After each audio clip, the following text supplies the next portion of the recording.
नमस्कार दोस्तों, आप देख रहे हैं उड़ारियाँ चैनल। जैसे कि हमारे चैनल की कोशिश रहती है कि आपको विभिन्न स्थानों का दर्शन करवा के लाए जाएं और भारत की संस्कृति से जुड़े हुए जितने भी तीज त्यौहार हैं उनके बारे में भी अगर हमें कहीं से कुछ मिलता है तो वो भी आपको दिखाया जाए। तो आज हम बात करेंगे हरतालिका तीज के व्रत और उसके उद्यापन के बारे में। मूलतः ये व्रत सुहागिन स्त्रियों द्वारा रखा जाता है और भारत के बहुत सारे प्रदेश जैसे हिमाचल, हरियाणा, जम्मू कश्मीर, झारखंड, राजस्थान और उत्तर प्रदेश, इन स्टेटों में ये मनाया जाता है। हर एक स्टेट में इसको मनाने का तरीका लगभग सेम है, लेकिन जब उद्यापन की विधि सबकी अपनी अपनी अलग होती है। तो आज इस वीडियो में हम जो उद्यापन की विधि आपको दिखाएंगे वो हिमाचल से जुड़ी हुई है। हिमाचल के लोग जब इस व्रत का उद्यापन करते हैं तो किस तरह से करते हैं। जब स्त्रियां इस व्रत को रखना बंद कर देती हैं तो इसको संपूर्ण करने के लिए उद्यापन करती हैं। तो आइए कर देखते हैं एक ऐसा ही एक उद्यापन जो हमने अभी थोड़े समय पहले जहां पर हमें जाने का मौका मिला और इसको कवर करने का मौका मिला। तो आइए आपको भी दिखाते हैं कि हिमाचल की संस्कृति में जो हरतालिका तीज का उद्यापन होता है वो किस तरह से होता है। तो आइए, हम उम्मीद करते हैं कि आपको ये वाला एपिसोड पसंद आएगा। चलिए हमारे साथ।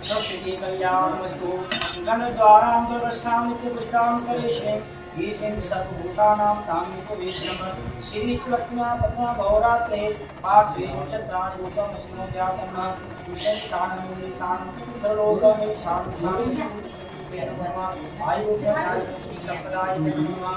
ओम तम पतिर्गरुडचेम देवाः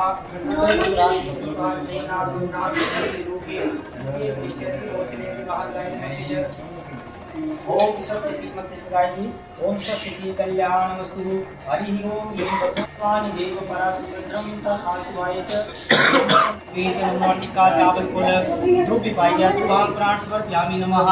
ओम प्रदक्षिणां समर्पयामि च दीक्षिका पाइया ओम भूपासः नारायण श्री भगवती माता गंगा देवी भूतमशीक्ष नमस्कार करोमि। अवत्रा चंदा देवता हृदयादि पवित्रीकरणे विनियोगा नीचे जल पे छड़ीना जल अपने पर जल ने छिड़काव करो। अपवित्रा पवित्रो वा सर्वा अवस्थाम गतो पिवा या समरेत पुंडरीकाक्षाय नमः। सब या गंगासुति गंगा विष्णुपुरी गंगा विष्णुर्मा ध्रुव रखीरे जल की ओम ईशगाह माधवाय नमः केशवाय नमः नारायण च नमो जल की लेना ओम माधवाय नमः सर्वतो दिशम सर्वसारोदे ये सदा पूजा कर्म सर्वे चतुर्दिशु पुष्पे काय नमः। स्पर्श डाइया ओम प्राच्ये नमः स्पर्श वाच्ये नमः ओम प्रतीचे नमः ओम उदीचे नमः ओम अंतरिक्षाय नमः। पूजा भूमि च नमो नमः। धरती माता के चरण कमल में चोना पूजा भूमि च नमो नमः। फिर थोड़ा जल लेना है। पृथ्वी माता सुगुण देवता देवी सर्पा प्रचोदयाताय नमः। नाग देवता जानकर देवता देवता इष्ट देवता ग्राम देवता स्थान देवता कुल देवता भाव अलगनाथाय नमः।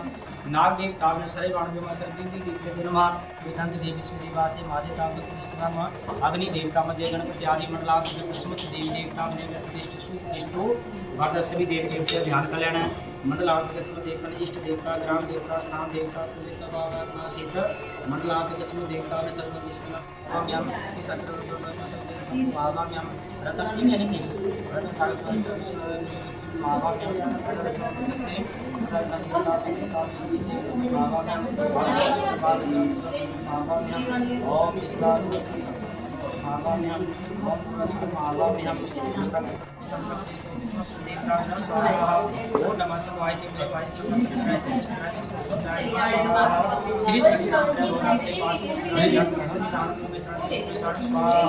ओम पनजा सततीत पंचदास देश स्वाहा क्षेत्र से पतिना ओगिना सन्नो से जनमर्म स्वाहा।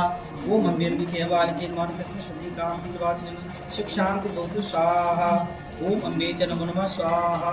ओम बालिकाये च नमो नमः स्वाहा। ओम अभिसवत्वाय नमः प्रसन्न स्वाहा। ओम ममपते नमः स्वाहा।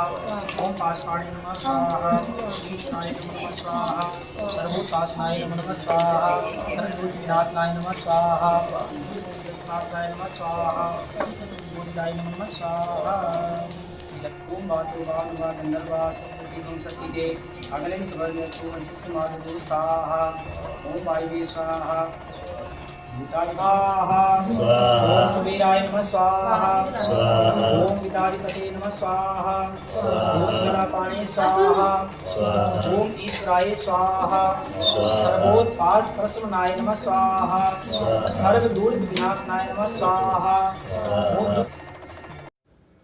दोस्तों, ये वाला जो हरतालिका तीज का व्रत और इसका उद्यापन है, ये भोलेनाथ और माँ पार्वती के साथ जुड़ा हुआ है। माँ पार्वती ने भोलेनाथ को पाने के लिए घनिष्ठ तपस्या की थी और इसी को दर्शाता हुआ ये व्रत है। सुहागिनें अपने पति की लंबी उम्र के लिए और कुंवारी लड़कियाँ अच्छा वर पाने के लिए इस व्रत को करती हैं। इसमें करने की विधि अपनी अलग अलग होती है, हर एक का अपना जो इसको उद्यापन का तरीका है वो अलग होता है। तो इसमें हम जो आपको संस्कृति दिखा रहे हैं वो हिमाचल की संस्कृति है, जिसमें ये एक चांदनी की तरह बांधा जाता है, जिससे कि एक आप देख रहे हैं जैसे वेदी लगती है शादी की, उसी तरह से होता है। जो परिवार इसको करता है उसके जो यजमान होते हैं वो दोनों पति पत्नी इस पूजा में बैठते हैं और जैसे शादी की विधियां पूरी की जाती हैं वैसे ही इसमें पूरी तरह आहुति दी जाती है, फेरे लिए जाते हैं और पंडित जी मंत्रोच्चारण करने के बाद इस व्रत का पूरा महत्व बताते हैं और उसकी कथा भी सुनाते हैं। तो आगे हम आपको इसकी कथा भी सुनाएंगे और साथ ही साथ ये भी दिखाएंगे कि इस व्रत को संपूर्ण कैसे किया जाता है। मिट्टी की मूर्तियां बनाकर शिव और भोलेनाथ और उनके साथ में उनकी बारात बनाई जाती है। उनको एक दूल्हा दुल्हन की तरह सजाया जाता है, पूरे वस्त्र पहनाए जाते हैं और ये इस तरह से किया जाता है कि जो परिवार इसको पूजा को अनुष्ठान को करता है तो एक तरह से शिव पार्वती का विवाह ही यहाँ पर करवा रहा होता है। तो इसी विधियों को करते हुए इस जो उद्यापन को किया जाता है।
गीत गाकर से बिहार करते हैं। स्फटिक स्वर्ण वैदुर्य मणि से वैसु पर्वत जो है वो शोभित है। हिम रूपी अपनी विशाल भुजा गगन को अपना मित्र स्पर्श करता हुआ गंगा उससे निकलती है, कलकल गुंजायमान है। हे पार्वती, तुमने बाल्यावस्था में उस पर्वत पर, इतना भयंकर पर्वत है वो, वहाँ पे सारे प्रकार के पशु पक्षी जानवर और बड़े बड़े ऋषि मुनि भी वहाँ आपको मिल जाएंगे। जितने भी हमारे नवरत्न सारे हिमालय से, गंगा हिमालय से निकलती है। और वो पर्वत, और वो इतना ऊंचा है कि वो आसमान को छू रहा है। अब उस पर्वत पर जाना आम बात तो है नहीं, लेकिन उस पर्वत की शिखर के ऊपर माता पार्वती ने बाल्यावस्था, अब बाल्यावस्था कौन सी होती है? 12 साल से पहले की अवस्था को बाल्यावस्था कहते हैं।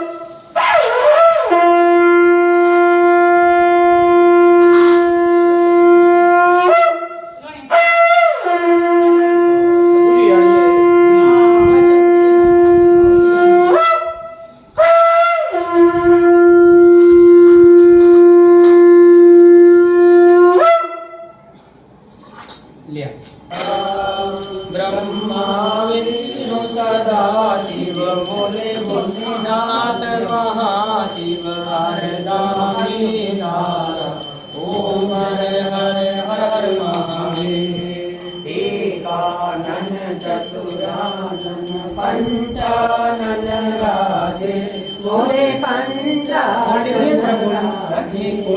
हंसानन गरुड़ासन गरुड़ासन वृषभासन। हवन की समाप्ति और आरती के बाद जो परिवार इस उद्यापन को करवाता है उस परिवार के आए हुए अड़ोसी पड़ोसी रिश्तेदार जिनको भी निमंत्रण दिया जाता है वो उन दोनों को शगन देकर इसका आशीर्वाद देते हैं और बधाई देते हैं कि ये व्रत और ये उद्यापन उन्होंने पूर्ण किया और उनके परिवार में सुख और शांति समृद्धि बनी रहे। इसी कामना के साथ सब उस युगल जोड़े को आशीर्वाद देते हैं और ये कामना करते हैं कि इस परिवार में इसी तरह सुख शांति बनी रहे और आगे भी ये इस तरह के जो भी अनुष्ठान है या कार्य हैं वो अपने दाम्पत्य जीवन में रहकर करते रहें और साथ ही साथ अपने सौभाग्य को प्राप्त करें। फिर उसके बाद जैसे शादी में फेरे लिए जाते हैं वैसे ही यहाँ पर भी फेरे लिए जाते हैं। अलग अलग फेरे में अलग अलग आइटम इस्तेमाल होती है, कभी ड्राई फ्रूट रखा जाता है, कभी फ्रूट रखा जाता है, कभी और चीज़ें होती हैं। तो इस तरह संपूर्ण ये फेरे किए जाते हैं और उसके बाद इस उद्यापन का समापन होता है और ये कोशिश और कामना की जाती है कि हमारे परिवार में सुख और समृद्धि बनी रहे और भोलेनाथ और माँ पार्वती का जो आशीर्वाद है वो हमारे परिवार पर बना रहे। बड़े बुजुर्गों से आशीर्वाद लिए जाते हैं और उसके बाद 108 दियों की रोशनी कर इस व्रत का उद्यापन का संपूर्ण किया जाता है।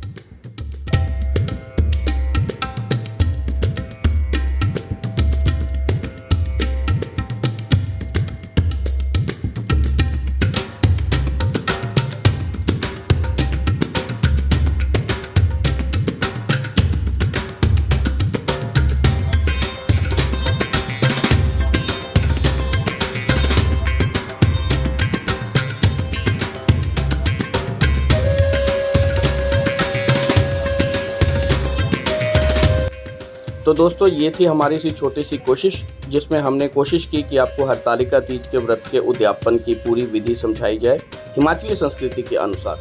उम्मीद करते हैं कि आपको ये एपिसोड पसंद आया होगा। अपने कमेंट्स करना मत भूलिएगा और साथ ही साथ अपने दोस्तों और मित्रों के साथ इस जो एपिसोड को शेयर कीजिएगा। और हम भी चाहते हैं कि जैसे इस परिवार ने भोलेनाथ और माँ पार्वती का व्रत का अनुष्ठान किया वैसे ही आपके जीवन में सुख और समृद्धि बनी रहे। जय भोलेनाथ।